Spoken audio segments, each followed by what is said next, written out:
reka tujye kuri VAR wenda tutayitinzeho.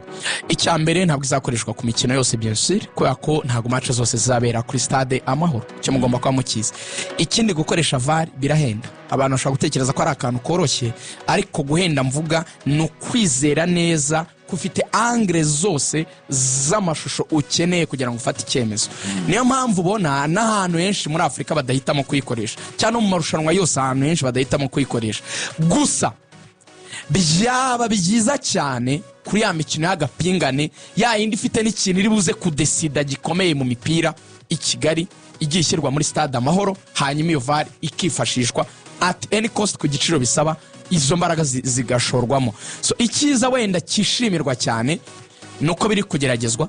Icya kabiri nuko ubwo buryo bwatekerejwe kuba bwazakoreshwa muri stade Amahoro ukaba buhari, ntago ari byinshi. Ikiza rero gikomeye wenda kurushaho, nubwo nagiye mbona abantu bagenda babitekereza wenda mu buryo bwo kuvuga ngo hari uburyo wenda ngo bizatanga ngo judgment amakipe amwe avuga ati ngiya karabaye VAR yaje.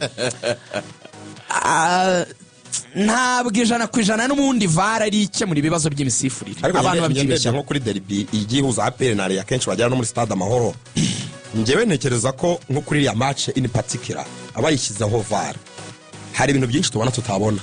Abasifuza kenshi excuse bafashe ibyemezo bibi, ni ndo umuntu sinabibonye nyine, ariko hari yantekereza ko ntibyakemuka byose, ariko wallahi hari ya VAR ari kuri match ya APR na Rayon hari skandal tubona twakongera kubona. Simbihakana, ariko icyo mvuga ni VAR ikoreshwa niki, ikoreshwa n'umuntu bakwimye si yange twayibona nyuma ya match, ariko ntago musifuze bitangirira ahantu hamwe. The essence cyangwa se umwimerere utuma ikintu gikunda si video, ko video ikoreshwa n'abantu. Ni byiza ko technology yongeramo imbaraga, ariko aho bihera ireme ni ku bantu. Nicyo navugaga, hari excuse y'abasifuzi tutakongera kubona. Baba ari benshi rigana abasifuzi baba ari bane, abavare baba ari bangahe? Abavare biterwa na feed bafite. Urumva kuri broadcast isanzwe ya match kongerwamo izindi kamera zitari zisanzwe kuri broadcast. Yego VAR ubundi haba ko excuse ivuga ngo ndi umuntu, ntabwo nayibonye. VAR ikosora icyitwa human error, sibyo? Yego. Niba habaye penalty umuntu yakuriye umuntu mu rubuga rw'abahina cyangwa muteta krembi, ntutange penalty, human error bayikosora gute? Nukuvuga ngo VAR iraguha amahirwe yo kongera gusubira muri ayo mashusho. Ni wiba ufite uburenganzira umusifuzi wibye, ariko ntabwo urutubwire ngo ntabwo wayibonye. Barabagwaye uwo kuri VAR n'ubundi broadcast raza kubifitishire hanze nyuma. VAR muraza kutubwira ngo kuki muterekanye iyi angle kandi mwari muyifite deja, biratuma birashyira umutwaro ku basifuzi no kurushaho uziba, ariko bivugwa mu mazina yabyo kuko uza ufite amahirwe yo gukosora human error y'amakosa umuntu wese. Rero nkabibona muri angle zombi, habeho gufasha abasifuzi kuyimenya kuyikoresha, ni byiza, ni na byiza kujyana n'ibigezweho, ntabwo tugomba gusigara inyuma. Habeho ariko no kongera kubibutsa ko idahari ushobora gusifura neza kandi ugasifura match zose neza. Kiyovu na Vision sintekereza ko bazaba bafite VAR. Ntabwo match zabera muri stade Amahoro. Mukuri Huye iri gukina n'Amagaju, sindi kubona yo VAR. Simbona VAR muri Kigali Pele Stadium muri ziriya nkingi. Sintegereje rero ko match wenda 10 muri saison mu Rwanda arizo nzabonamo justice. Ibyo byaba ari bya bindi bivuga ngo Imana isekera bari mu mujyi ariko bari mu cyaro bari gushira. Bihere ni byiza, ni terambere, ariko ukubona nyine igihugu ujyana nk'ukuntu u Rwanda rukora nk'igihugu.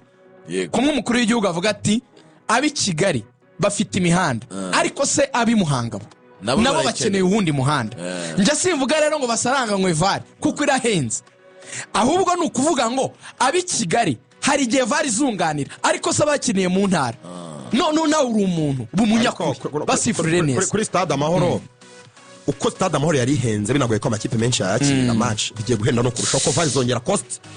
Ariko nje mbibona mu isura ngari rigari buri gato, ngenda nayibona ahubwo reka nkubwiye wenda aho mbibona mu isura ngari. Dusubire inyuma gato, u Rwanda nk'igihugu cyakira imikino rimwe mpuzamahanga. U Rwanda murangira edition ya mbere muri buka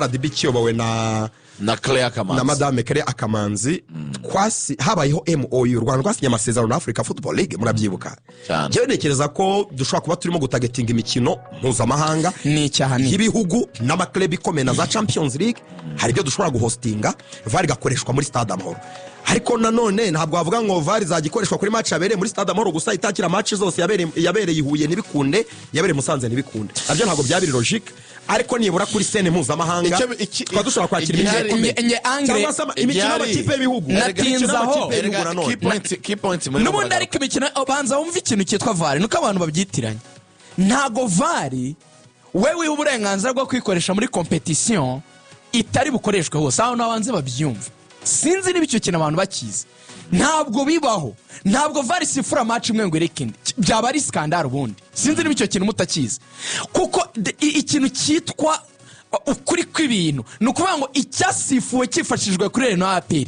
gikwiye no kuba cyifashishwa kuri Mukura n'Amagaju sinzi niba uri kucyumva logique rero yumvikana nge mbona ari nayo Lorenzo Angre yarazanye ndi nanemera cyane ko ari cyo Rwanda yo gutagetinga nukuba turi kwikorera igerageza ahanini ari ukugira ngo twakire imikino ikomeye yo ku mugabane isanzwe ikenera VAR urugero nk'iyi mikino ya African Football League iriya mikino ni imikino ikoreshwamo VAR dushobora kuyihostinga yose kandi yose twayakiriye yabera muri Stade Amahoro therefore Stade Amahoro gusa rigani Stade Huye kugiye kuvugururwa muzagiye kuvugururwamo ibiki nawe ashobora kujyamo icyuma cya VAR kirimo ni ukwimura kamera gusa hari ikindi se ntabwo nawe bayishyiramo mwibitekereza cyane kuri za Rayon APR niba dutagetinga match mpuzamahanga amarushanwa akomeye aremereye ariko harimo byinshi nahuye nivugururwa kwizatwara amafaranga nabonye ari 1.5 billion miliyari imwe n'igice mu mafaranga y'u Rwanda niramuka ivuguruwe nayo igiye kuvugururwa byamaze no kwemezwa